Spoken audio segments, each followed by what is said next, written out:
What is up YouTube, it's Kingfisher745, and in this video, we're going to take our first look at Colossus, the tank of all tanks.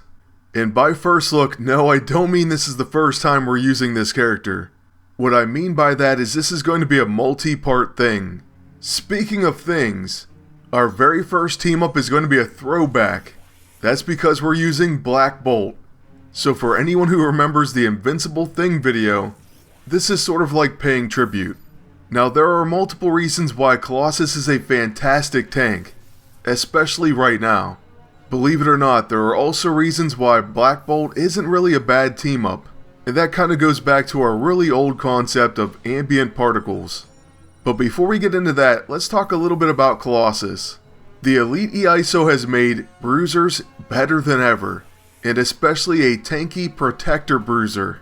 So just to briefly recap on that, it gives you Praetorian Guard, so immune to cornered, and you drain health and stamina from attackers when attacked by non-psychic melee attacks. It also grants the bruiser Scutum, immune to neutralized, and gains a scutcheon when attacked. That increases both attack and defense. Next we have Colossus himself, who has benefits in all of his costumes. In fact, if you use his default costume, you could equip the Big and Fast EISO and the Elite EISO. So that's a pretty big benefit. On top of that, he even has his own character-specific EISO. So you shouldn't necessarily limit yourself to the Phoenix 5 costume, but that is what we're using here. This costume says allies have a chance to unleash Phoenix power each turn. This restores health and stamina, plus reduces damage taken by 50% for one round. You can imagine how beneficial this would be for anyone, let alone a tank like Colossus. So it's a pretty amazing choice, but I do miss having another EISO. Now the last thing I'm going to mention when it comes to Colossus and his ultimate protector status is the Iron Augmented ISO 8. This is just another thing that sets him apart from many of the other protectors in the game. He was given an AISO in Season 2, Chapter 1, Mission 1. And what this does is it causes Steel Curtain to grant covered to all allies.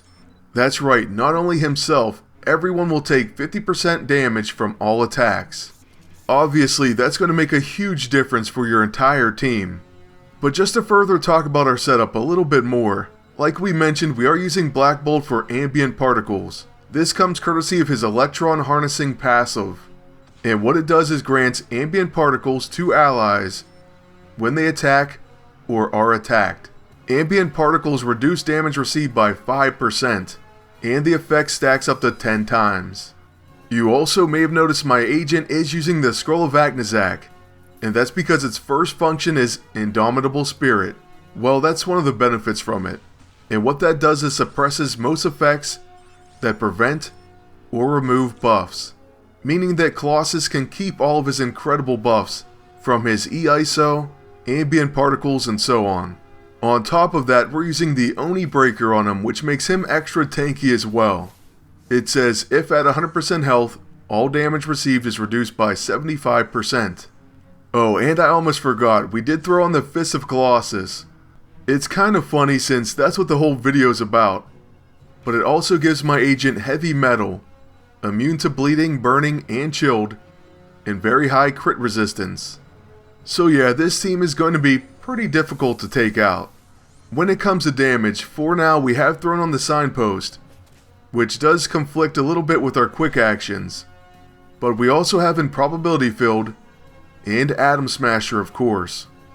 Once Power Word comes online for Black Bolt, he's going to drop any enemy on the battlefield. It does unfortunately have a decent cooldown, but when that does become available, I have no doubt that it'll take out any enemy I choose.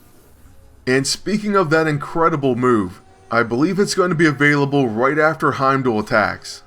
He does use his Hoe Fund, which usually does a lot of damage, but Colossus is pretty much fine. Then on Black Bolt's turn we'll use Momentary Advantage, followed by Power Word on the enemy agent.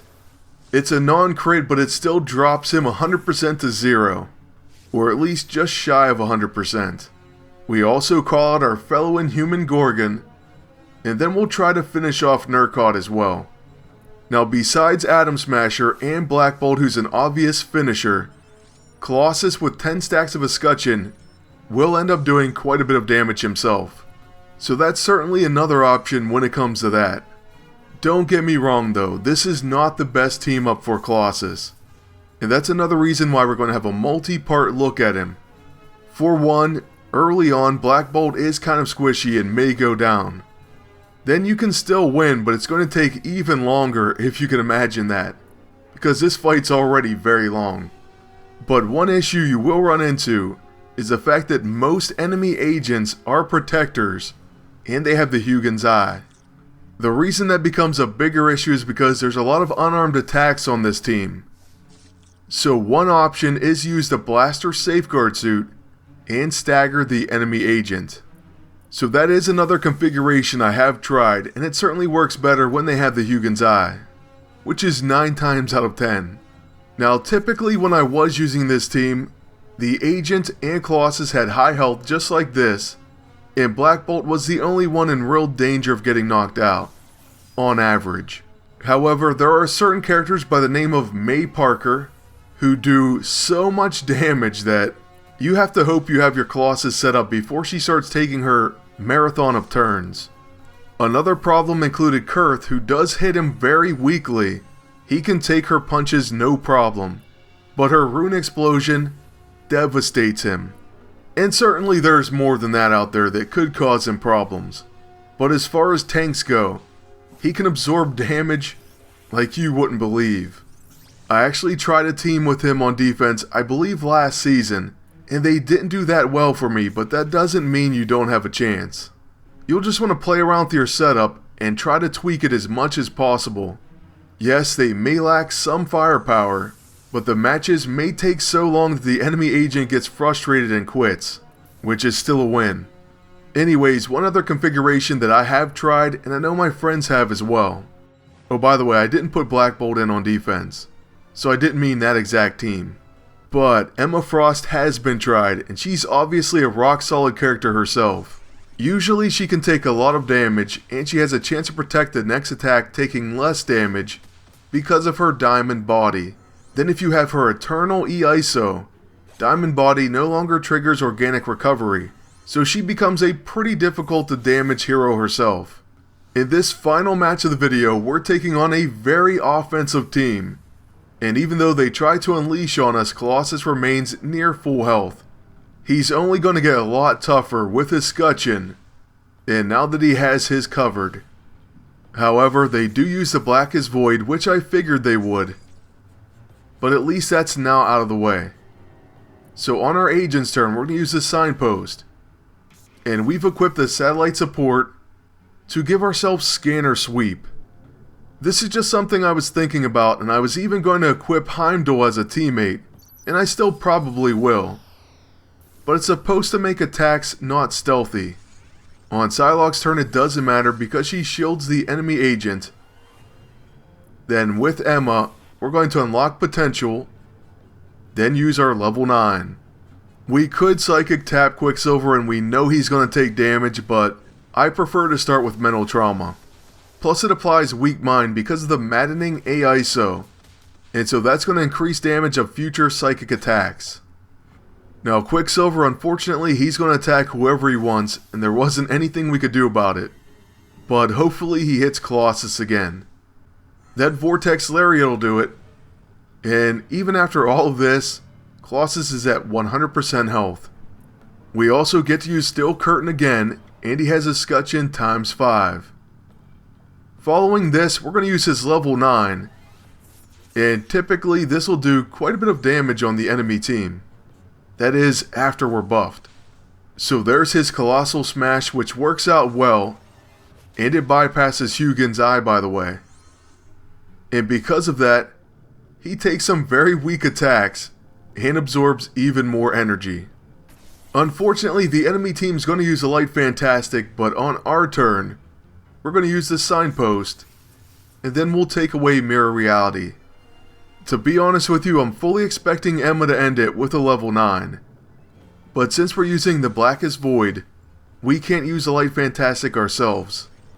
We could have if I would have remembered Momentary Advantage, but it's been a while since I used this uniform, and so that's our one big blunder, I guess, of the video.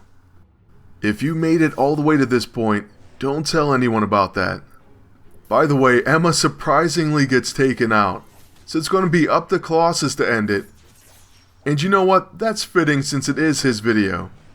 So following this Colossal Smash, we have another win in the books. And remember, this is just our first look at Colossus teams. We're going to have at least one other video, if not two more. Besides that, I have a lot more planned for this week, and there's probably going to be a new spec op as well, so I'll make sure to cover that. Lastly, I do want to thank you all for watching and ask you to please like, comment, and subscribe. Then until next time, good luck, and take care.